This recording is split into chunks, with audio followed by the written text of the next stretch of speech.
Сәлем, құрметті көрермен, арнама қош келдіңіз. Сіздерге алып қашу құрбаны атты оқиғаны оқып беретін боламын. Ең алдымен менің еңбегімді бағалап, қолдап кетулеріңізді өтінемін. Ол үшін бар болғаны подписация батырмасын басып, видео ұнаса лайк басып, және де оқиғаны соңына дейін тыңдап, өз пікірлеріңізді қалдырып кетіңіздер. Міндетті түрде оқып, сіздерге жауап беретін боламын. Алып қашу құрбаны. Самал әкесінің ерке тотай қара қызы. Кішкентайынан 3 ұлдың ортасында ерке болып өсті. Өзі де әкесінің аузынан түсіп қалғандай. Әкесі Самал десе жанын беретін. Неге екені осы қызын ерекше жақсы көретін. Еркелетіп, қара қызым, дара қызым деуші еді.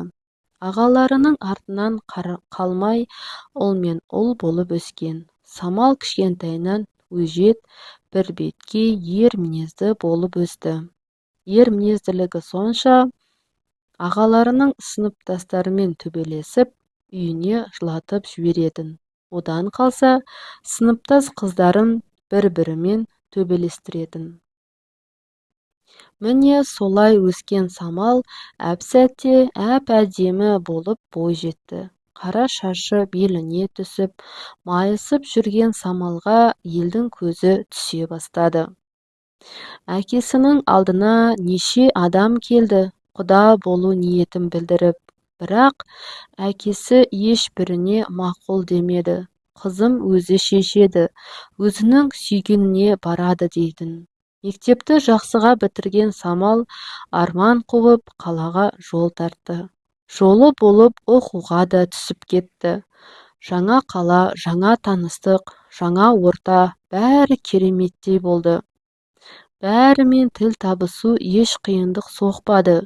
2 жыл әпкесімен бірге тұрып, 3-ші курста оқуы алыс болғандықтан бірге оқитын пәтерге шықты. Қыздармен пәтерге шықты. Студенттік шақтың қызықты күндері өте берді. Ешқандай қылтың-сылтыны жоқ Самал оқудың соңғы курсында өз махаббатын кездестірді. Арман көрші пәтерде тұратын жігіт. Өзі сұңғақ бойлы, денелі, менің болашақ жарым болсыншы дегендей ерекше сымбатты жігіт еді. Әзілдерімен Самалдың бойын баурап алды. Самал да оған кетар емес еді. Бір-бірін ұнататыны көздерінен білініп тұрушы еді. Солай 2 ғашық қол ұстасып, болашаққа деген жоспар құратын. Арман Самалды қатты жақсы көретін. Не айтса да мақұлдап бәрін жасап отыратын. Әне-міне дегенше оқу да бітіп, диплом алатын күнде жақындайды. Арман екеуі өзара келісіп, Самалдың диплом алу кешіне бірге барып, ары қарай ақ босағаны аттау керек болды.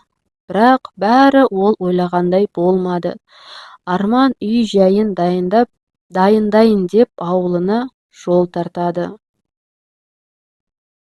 Күнде хабарласып, не дайындық жасап жатқанын, жақында бірге болатынын айтып, өздерінше мәз болып, болашаққа жоспар құрып, әзілдесіп, бірін-бірі қимай-қимай телефон тұтқасын қоюшы еді. Бірақ банкеттің болуына 1 апта қалғанда Самалдың өмірі күрт өзгерді. Барлық бәле қасындағы пәтерде бірге тұратын Жұлдыздың кесірі еді. Өтірік қу түлкідей сеніміне кіріп, арам пиғылын жүзеге асырды. Ағам үйленбекші еді, жеңгем саған ұқсайды екен. Сен сияқты қара торы қыз. Болашақ жеңгеме үйге киетін халаттарын алайын десем, қай түсі жарасар екен деп тұрмын. Маған көмектесіп жіберші деп өтінеді. Самалдың арам ойы жоқ, аңқаулығы сол, бәрін өзінде көріп, халат, тапочка, тіпті орамалына дейін өзі таңдасып береді. Міне Жұлдыздың ағасының үйленетін күні де жетті. Жұлдыз қасындағы қыздарға жүріңдер, той көріңдер, бөтен емес, құрбыларымсыңдар, деп шын жанашырдай тойға шақырып жүр. Қыздардың бәрі қуанышты, той көреміз деп улап-шулап баратын болып келісті. Тек Самал бір нәрсені сезгендей, ол жаққа аяғы тартпады. Анасына хабарласып еді, байқашы, бар бәле қазір қасындағы достан, құрбыдан шығады. Бармасаң болмай ма дейді. Бұл сөзден кейін тіпті барғысы келмеді. Бірақ барлығы жалынып әлек. Жалғыз өзің қалай қаласың, көршіміз бір топ ер жігіттер дейді. Сені жалғыз қалдыра алмаймыз, бәріміз бірге барып келеміз дейді. Бір жағынан қыздардың көңілін қимай, бір жағынан қасындағы көршілес жігіттерден қорқып баратын болып шешті. Өзін өзі жұбатып барамын да қайтамын ғой, мынау тұрған жер деп Жұлдыздың ауылына келді. Ауыл адамдары улап-шулап жүр, келінді күтіп. Самалға да қызық келінді көру. Қандай өзі маған ұқсайды деп едің, деп қояды, көргісі келіп. Бірақ бұлар ауылға жеткенде әлі келін келмеген екен. Барлық қыздар құтты болсын айтып, ішке кіріп жайғасты. Өздері ештеңе сезер емес. Жұлдыз қайта-қайта сыртқа шыққыштап жүр. Қыздар аса мән бермейді. Ағасы үйленіп жатқанда бір орында отыру мүмкін еместігін біледі. Бір кезде Жұлдыз бастап бір қора әйел кіріп келеді. Жұлдыз басын изеп Самалды көрсетіп қояды, әне деп. Ауыл әйелдері бас салып келіп, Самалдың басына орамал салып жатты. Самал абдырап Жұлдызға сұраулы жүзбен қарайды. Бұл не өзі дегендей. Жұлдыз мәз енді, менің шеңгем боласын деп. Бұлай болмайды деп орамалды лақтырып қалмайтынын айтып, жігіті барын, жақында тұрмыс құратынын айтып жатыр. Менің обалыма қалмаңыздар, өтінемін. Өздеріңіз де қыз бар шығар. Мені қинамаңыздар, бұлай дейді жылап. Жұлдыз, саған не жоқ, сен бәрін білесің ғой, неге бұлай жасадың дейді. Бірақ не Жұлдыз, не ауылдағы шулаған әйелдерді тыңдап от жатқан ешкім жоқ. Басын айналдырып алғандай болды. Бетіне келіп ұн шашып, неше түрлі ырымдарын жасап жатыр. Оған көнбейтінін біліп, тағы бір апа алдына көсе көлденең жатып алды да, енді менен аттап кетсең, өмір бойына бақытсыз боласың дейді. Мұндай сорақылықты көрмеген Самал не істерін білмей жерге отыра кетті. Құлағына жердегі апаның сөзі қайта-қайта сайрап тұр. Сен өмір бойы бақытсыз боласың, бақытсыз боласың. Самал отыра қалып жылап отыр. Қасындағы құрбысы бәрін біліп сатып кеткені ме? Тұрмыс құрғалы жүргенімді біледі. Арманды қатты жақсы көретінімді біледі. Неге бұлай жасады дейді. Басында мазалап жатқан мың сан сұрақ. Неге олай жасады? Не істеймін? Не істесем болады? Енді қайттым. Қазір кетсем бақытсыз боламын ба? Маған сенген арман не болады? Өз ойымен арпалысқан Самал сол отырған жерінен тұрмады. Басына ақ орамал жабылды. Солай ұнның киесінен және апаның айтқанынан қорыққан Самал амал жоқтан өзі танымайтын жаңа тұрмысқа шықты. Түскен жері өте қарапайым, ауылда жалданып жұмыс істейтін кісілер екен. Тойды жасауға шамалары келмеді. Тұрмысқа шыққан жігіт оқымаған, тек үйде жатып ішер. Мамасының ерке тотай баласы болып шықты. Бір қарағанда момын, қой аузына шөп алмайтын жігіттей, бірақ ішіп алатын әдеті де бар екен. Қу арақ абырой әкелген бе? Ішіп алса өз-өзін танымастай болады. Ішсе қыз қырқынды аралап, жесір келіншектерге барғыштап, өзіне қол жұмсап, не істегенін өзі де білмей кетеді. Бір жағынан күйеуінің осындай мінезіне, бір жағынан ауылдың таңғы 5-тен бастап күйбең тіршілігіне көндігіп жүрген Самал әп-сәтте азып-тозып, қолдары тілім-тілім болып кетті. Азаннан қара кешке дейін бітпейтін ауылдың тірлігі. 3 ай дегенде Самал төркіндетіп 2 күнге өз үйіне қонаққа барды. Анасы мен әкесі қызының жүдеп кеткенін көріп, жүректері ауырды. Сөйлескенде бәрі жақсы дейтін еді. Жақсы еместігі түрінен-ақ көрініп тұр. Анасы қызына жаны ашып, қызымен ашық сөйлесіп, болған жайттардың бәрін суырып алғандай болды. Әкесі екеуі келісіп, құда-құдағиларына хабарласып, 2 жасты бөлек жіберуін өтінді.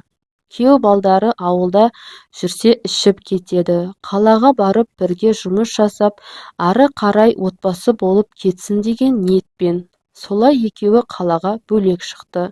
Шықты деген аты ғана. Мамасының тәтті кәмпитін сағынған бала 2 күннің бірінде ауылына тайып тұрады. Жұмыс істеп, отбасына жауапкершілік алудың орнына дайын тамақты жегенді жөн санайды. Қашанғы күйеуін тосып жүре берсін, пәтерге төлейтін ақша керек. Өзінің тапқаны түкке жетпейді. Жұмыс істеп жатқан күйеуі жоқ. Қанша сүйресе де адам болмайтынын біліп, Самалдың ата-анасы қыздарын өз қолдарына алды. Қайтып келген қыз жаман деп, Самал өз-өзінен қуыстанып, жылап, қатты стресске түсті. Күйеу Смағы да үй телефонына хабарласып, сені тынышыңа жүргізбеймін, тауып аламын бәрібір деп одан сайын қорқытатын көрінеді. Арада айлар өтеді. Қыздарының жүдеп кеткені жанына батқан ата-анасы Самалды жұмысқа орналастырып, ойы бөлінсін дейді. Бірақ күйеуінен қорыққан бұл үйден шықпайтын. Телефон шырылдаса, бұрынғы күйеуі деп қорқатын күйге түсті. Зымырап жатқан уақыт дерсің. Міне солай, қорқынышпен жүргенде 3-4 жылда өте шықты. Осы жылдар Самалға оңай соқпады. Өз-өзіне келуі осыншама жылдар алды. Әбден бәрі тынышталған соң жұмысқа тұрып, көңілі жайланып, адамдармен араласа бастады. Жұмысында бойдақ болғасын, тұрмысқа шық деген әйелдер өздерінің іні ағаларын айтып әлек. Самал бұрынғысына қайта оралғысы жоқ еді. Бірақ тағдырыма бұйрық па қасындағылардың айтуымен әйелінен айырылған бір ер азаматпен танысты. Салмақты, бір сөзді жігіт екен. Екеуі ұзақ отырып болған жайттың бәрін бүге шікпесіз бір-біріне айтып берді. Оның кішкентай баласы барын білді. Кішкентайдан анасыз қалу не деген жаман еді. Солай тұрмысқа шықпаймын деген ойынан қайтып, кішкене ботақанға ана орнына ана болғысы келді. Солай Самал 2-ші рет тұрмысқа шықты.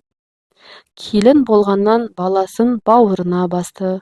Ана қамқорлығын сезінді ме, кішкене ботақан да Самалдың қасына жатып, жанынан шықпайтын. Аналық мейірімі оянған Самал артынан бір қыз, 2 ұл баланы дүниеге әкелді. Қазір бақытты.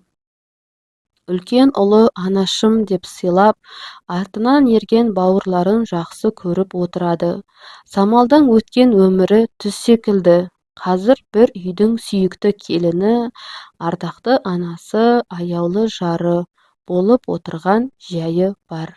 Болған оқиға желісімен жазылған оқиға. Егер де қандай бір оқиға сіздің тағдырыңызбен сәйкес келсе, тек қана сәйкестік деп біліңіз, өйткені мұнда адам аттары өзгертілген және де ойдан алынған болып есептелінеді. Келесі оқиғада кездескенше сау болыңыздар.